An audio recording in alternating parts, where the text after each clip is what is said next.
entender como é que os neurocientistas, como é que as pessoas começaram a descobrir essas áreas responsáveis pelo processamento das emoções.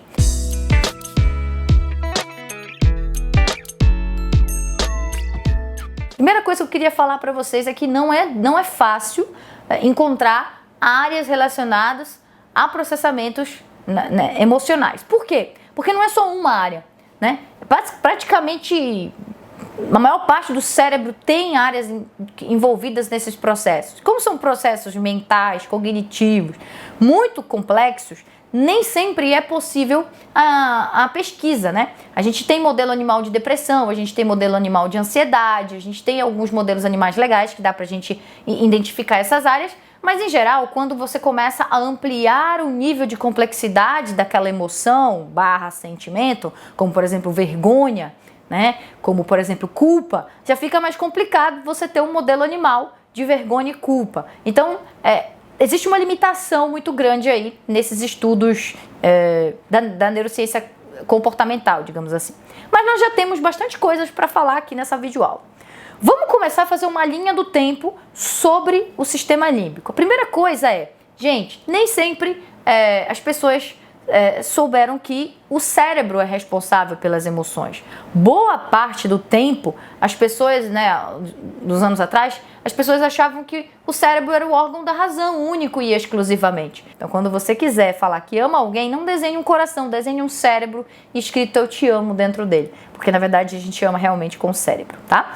Bom, vamos fazer essa linha do tempo. Em 1890, tá? Um cara chamado William James, tá? Começou a estudar um sentimento importante e bem expressivo, que a gente, inclusive é um dos sentimentos que a gente mais entende como é que funciona, que é o medo. Então, William James, ele começou a se perguntar qual é a natureza do medo, né? E como é que funciona pra gente sentir medo, né? Então ele começou a estudar e ele criou uma teoria chamada de teoria da retroalimentação periférica. Como é que funciona isso? A gente tem um estímulo emocional, ambiental. Vamos supor, eu vi um tigre, eu vi alguém armado. Esse estímulo emocional vai ativar o córtex sensorial, a casca do teu cérebro. Então você vai ter consciência desse medo, certo? E isso vai te gerar o sentimento que seria o medo. Esse córtex sensorial se comunicaria com o córtex motor, que é logo ao lado. E, consequentemente, o córtex motor emitiria projeções neuronais para os teus músculos para você exibir uma resposta. Como, por exemplo, a resposta seria correr. Então, basicamente, segundo essa teoria, nós teríamos como áreas do sistema límbico córtex sensorial, córtex motor e, claro, neurônios sensoriais aferentes que levariam essas informações ambientais, os estímulos ambientais. Mas isso é um modelo um tanto quanto incompleto sobre o funcionamento do sistema límbico. Então, um cara chamado Walter Cannon, em 1920, muito tempo depois, criou uma outra teoria um pouco mais interessante, chamada de teoria central. E essa teoria central dizia o seguinte: esse estímulo emocional capturado pelos neurônios sensoriais seriam levados até uma área do diencéfalo, no cérebro, que é chamado de tálamo.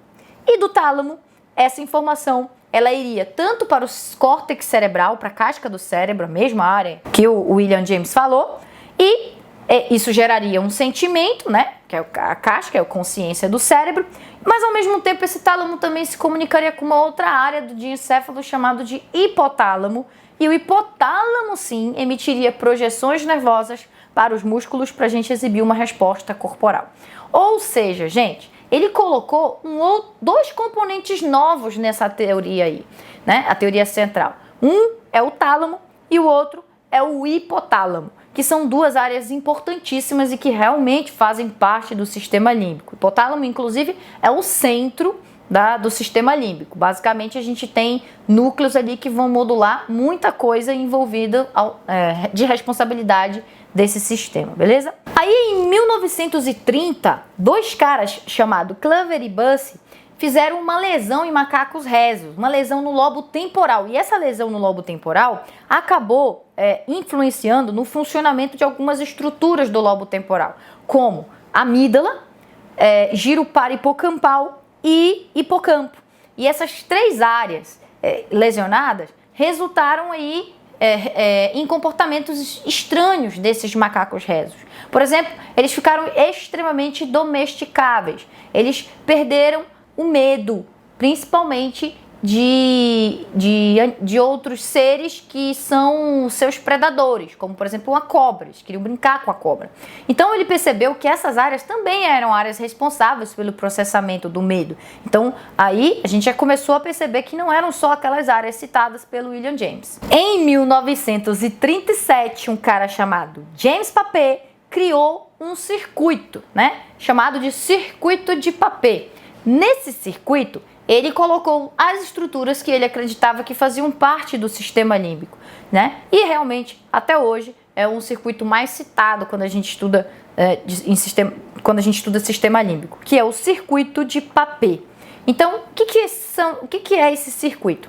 Esse circuito são várias áreas do cérebro que se comunicam, criando um circuito, uma retroalimentação ali, e quando essas informações vão para o córtex, nós temos o sentimento. Quando essas informações do circuito descem e emitem projeções descendentes, vai modular comportamento e reações fisiológicas. Mas que esse circuito seria o cerne do sistema límbico, tá? Então vamos ver aqui o circuito de Papez. Vou pegar aqui, vou tirar aqui as estruturas de dentro, só pra gente ver melhor. Isso aqui é o núcleo da base, vou tirar também, pra gente ver melhor as estruturas do sistema límbico. Então como é que funciona aqui esse circuito? Primeira coisa, gente, vamos iniciar o circuito aqui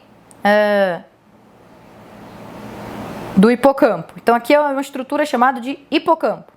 O hipocampo, ele se comunica com o hipotálamo, um núcleo do hipotálamo chamado de corpo mamilar, que é esse núcleo bem aqui. Então você pode perceber, que existe aqui saindo do hipocampo, uma estrutura que eu vou selecionar bem aqui, chama fórnix, tá vendo? Então, do hipocampo, a gente tem a comunicação do hipocampo com o fórnix, via fórnix, até aqui o hipotálamo, um núcleo do hipotálamo chamado de corpo mamilar.